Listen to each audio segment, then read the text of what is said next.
This is Hannibal here from the HannibalTV.com with a daily wrestling news update. A lawyer friend of mine, I don't know if he wants me to say his name or not, pointed out to me a recent WWE Treasures show that he watched that was regarding Ric Flair's famous black nature boy butterfly robe that was stolen being found. And here you can see I was actually at this event.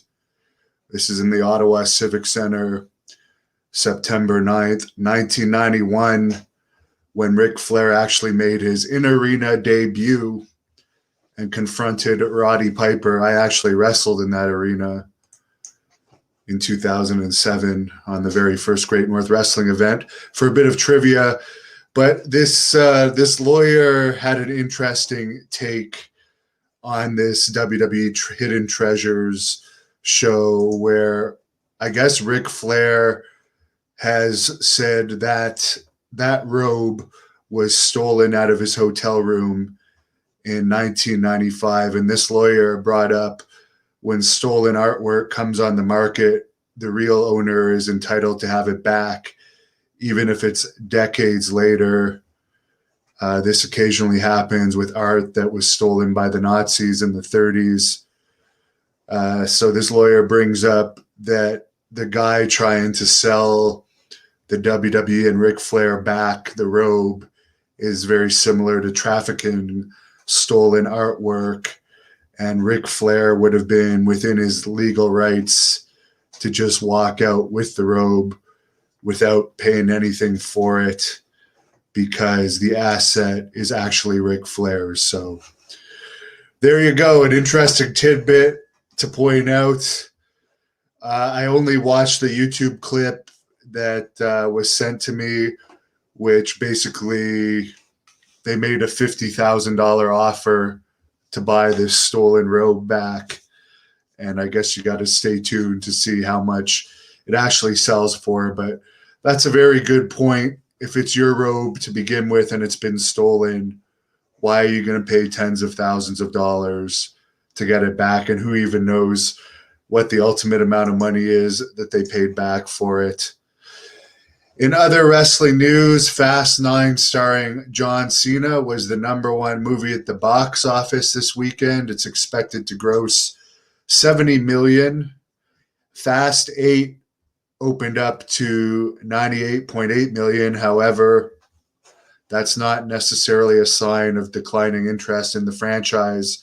There is places like here in Ontario where you still can't go to a movie. Next week, though, they're going to reopen up for bars and tattoos, but it's going to be another month here before you can work out.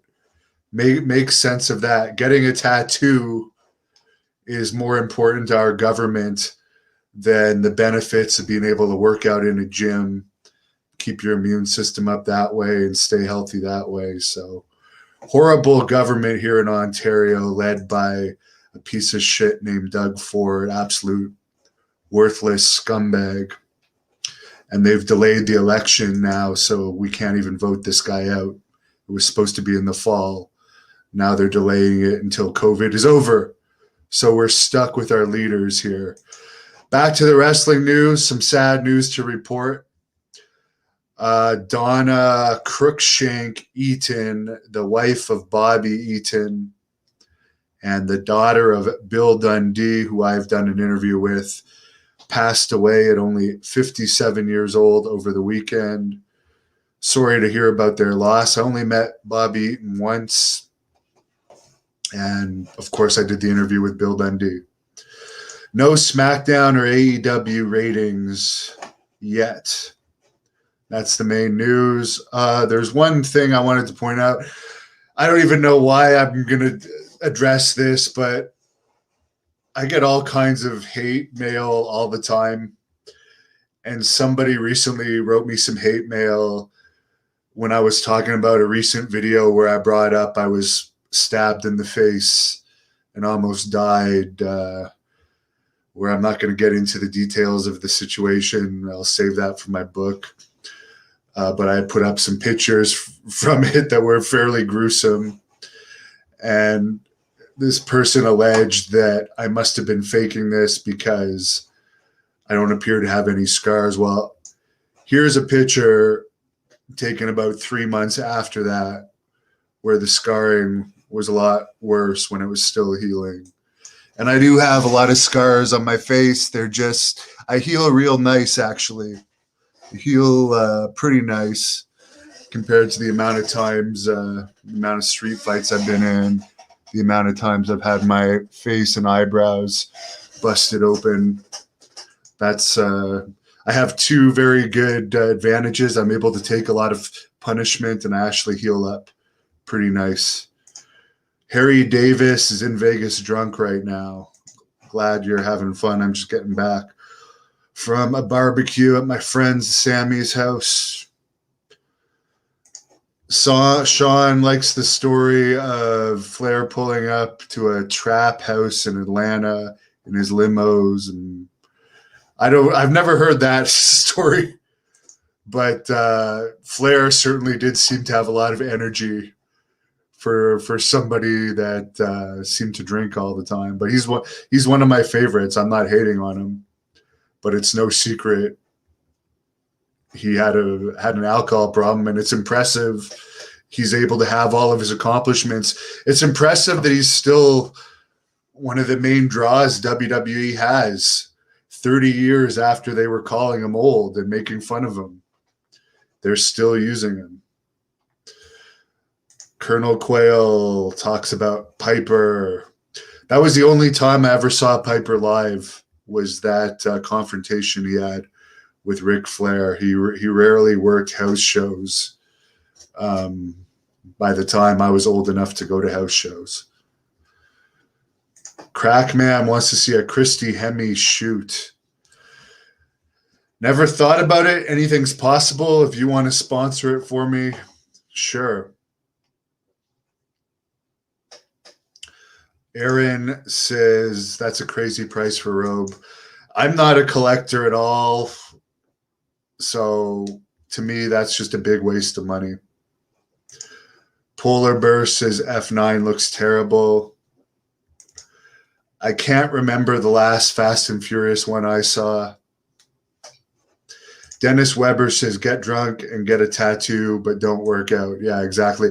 Oh, and by the way, the donut shops are open too, so you can also eat donuts and get fat. Pika23, why are they isolating us? I don't know. Makes absolutely no sense. Shawn, I have done 2 UFO updates over the weekend. If you just look at the videos I posted over the weekend, you can take a look. Shane, yes, our government here in Ontario sucks, as Fred Peg says. Doug is garbage. His brother was also an embarrassment. His brother was a big-time embarrassment and is dead now. Sorry, I'm skipped over some questions. Did Piper ever get a clean win over Flair? I don't think they ever really – they had that angle, but I don't recall them ever like having a serious feud other than that angle. It seemed like they were going to have like serious matches that might culminate on a pay-per-view, but it never happened for whatever reason. Trevor C says compound or isolation weight training. I'm so fucking sick of working out in my basement. I want to see people. I want to work out around girls. It motivates me, gets my testosterone levels up. I'm fucking sick and tired of training in my basement. I've been vaccinated for months. I was never afraid of catching this thing to begin with because I have a good immune system. Aaron, cosmetic surgery can hide scars. That is correct. And I did have 2 cosmetic surgeries on my face to fix the scarring and bumps that stab wound caused. Barbara, get Trish Stratus. She's loaded. I can't see her ever doing an interview with me. And I honestly can't see her being a good interview either. People like the controversial characters. Just because you're more famous doesn't mean you're necessarily better of an interview. I learned that the weekend I did Tank Abbott and Tito Ortiz the same week in LA. Tank Abbott literally got probably 15 times as many views as Tito Ortiz, even though in theory Ortiz is more famous. And I know at least one other YouTube channel that does shoot interviews that recently had John Cena, and they're not even at 1 million hits for the month. And my channel is over 4 million. So it's not the star power necessarily. It's how entertaining the interviews are. Billy Jack, I don't know if he's homeless. Shawn, to answer your question, the last I heard from him was October 16th, 2020. He left a message saying he was calling from somebody else's phone. He wanted to wish me happy birthday, and he had no way of me calling him back. Old greatness watching on our Great North Wrestling Twitch channel. Is Jeff Jarrett still employed by WWE? Yes, he is a producer with WWE. Frank, would I ever go on Vince Russo's podcast show? I will be honest, I don't really like doing podcasts, and I get questions all the time. If people pay me, I'll do them, but I don't really like doing them. Relaxing Ghosts is Doug Fraud of our shitty premier here of Ontario that we can't elect out. What's the big deal about robes back in the day? I don't know. Buddy Rogers was really popular, and he wore robes. Boxers come out in robes. I guess they keep you warm. But they're hard to keep clean, especially if you're on the road a lot. Yeah, I guess, I don't know. I don't watch wrestling anymore, so I don't really know if anyone still wears robes or not. I know Bobby Roode, he's the last wrestler I can remember wearing a robe. Shawn Wood tips me $5 towards the Billy Jack Haynes interviews I've done. Thanks.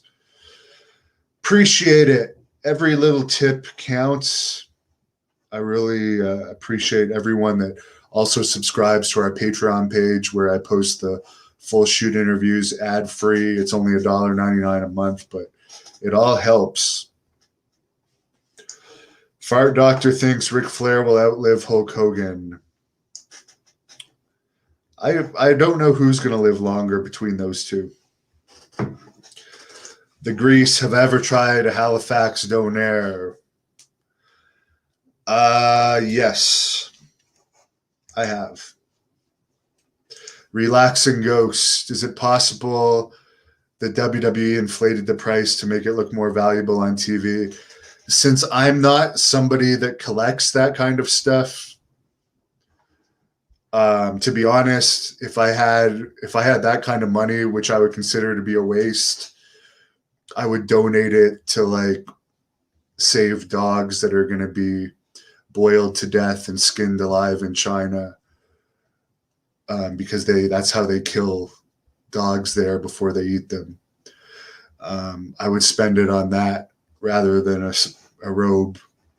I'm just not the type of person that wastes money on things like that. I donate it to homeless people if I had that kind of extra money to throw around. Edward, what are the chances you will see me in WWE?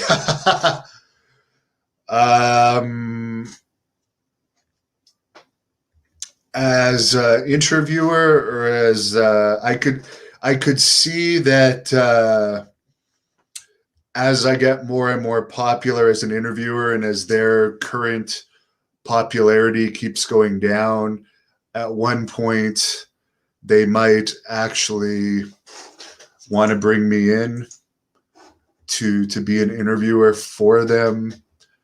So there is a chance, but I don't see the chances being that big, and it's not something I'm really interested in. I like working for myself, but if it's an offer I can't refuse, I'm all about the money. But I would rather work for ESPN doing MMA interviews or doing like entertainment interviews than wrestling interviews, to be perfectly honest with you. Aaron, will John Cena be at SummerSlam? More than likely, yes. The rumor has it that he's going to appear on, I forget if it's the Raw or the SmackDown, the first live one in front of fans in mid-July in Texas. And then the big rumor is he's going to fight Roman Reigns on SummerSlam. So they need a big main event for SummerSlam. They don't need it because they don't need pay-per-view buys anymore because they have $1 billion from the Peacock network. But if they want SummerSlam to feel special, they need a name like Cena, because none of their most famous wrestler that's currently active, I'm not counting Brock Lesnar because he's not under contract right now, is Roman Reigns. Jay Smith is not a Tito Ortiz fan. Gino, yes, the Honky Tonk Man is still around. He's actually going to be appearing as part of this event in Carthage, Texas, the Bruiser Brody Cup, coming up November 5th and 6th, that I'm also going to be a part of. Kevin Nash is going to be there. Sid is going to be there. Everyone, Money Incorporated, Demolition. Aaron, I do not know. I've not. That clip about the stolen robe is the only thing I've watched. So I'm no expert on merchandise. So I'm sorry I can't answer your question. Frank, would I do an interview with Don Callis? I'll be honest, I don't really like him. I'll do it if someone pays me to do it, but I believe he's very overrated. And the Impact rating 0.03 with Omega and Callis being two of the stars on there is a good sign that it's overrated. And I don't think actually, there is a Don Callis interview on this channel. I'll tell you how much views it has. David Penzer was there for it. I wasn't actually there for it. Hold on. I'll tell you. Don Callis addresses the state of Impact Wrestling. That interview from 3 years ago on this channel only has 2,400 views. Then there's another one from 2 years ago. Don Callis discusses Dean Ambrose, Chris Jericho, and RVD that has 7,000 views. So it's safe to say he's not a big draw on this channel. Brian wants me to interview Brian Adias. Very possible, former Texas champion. Of course, the current Texas champion is my favorite wrestler, the Blood Hunter, who is going to be returning to Texas September the 19th in San Antonio to face Too Cold Scorpio. So that should be a very interesting match. Hello, Leroy. Tommy checking in from Rhode Island. I was there at the Comic-Con a few years ago. There's very, very good restaurants in Providence, Rhode Island. Paul, do an interview with Invader and grill him about Brody. I think there's a reason Invader doesn't do interviews, and that's because he doesn't want to talk about that kind of stuff. And Invader and I never got along when we were in IWA together. I can't see him agreeing to an interview with me. Would I interview Invader? Yes, I would. Dead. Was I supposed to interview Lindsay Lohan? I wish I would interview her. I'd be very interested. I'd rather interview with Lindsay Lohan than Trish Stratus. That's for sure. Favorite venue I've wrestled in? I did like a bunch of them. So I can't really answer that. There's none that really stands out. There is a town in between. You guys are going to find this weird, but there's a town in between Ottawa and Montreal called Hawkesbury, Ontario, which is a Great North wrestling town. And at some points, we've had over 15% of the town at the arena to watch the shows there, and it was one of my most popular towns. So as a baby face, that's my favorite town. In Puerto Rico, the Pepin Centero, or however it's pronounced, in Bayamon, I really like wrestling there because the crowd was hot. And there was another venue in Carolina, Puerto Rico, I like to wrestle in. Brian checking in from Kitchener, Ontario. Invader must pay for his sins. Well, it doesn't look like he did. Yes, Barbara, he got away with murder. Thanks for all your comments. I'm going to call it a night there because I'm going to go in my basement, lift some weights, and go outside and run. As Mike Lyons says hello.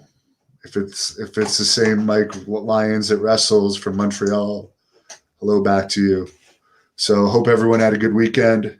Thanks for your interactions. I always appreciate it. Since we're still on lockdown here in Ontario, this is the main communication I have with people. So I wish you a great night too, Leroy. Thank you for watching the Hannibal TV. Please like this video if you enjoyed it and click the subscribe button to not miss any of our latest shoot interviews, match videos, or news updates. Support us on patreon.com for $1.99 a month to watch our full shoot interviews ad-free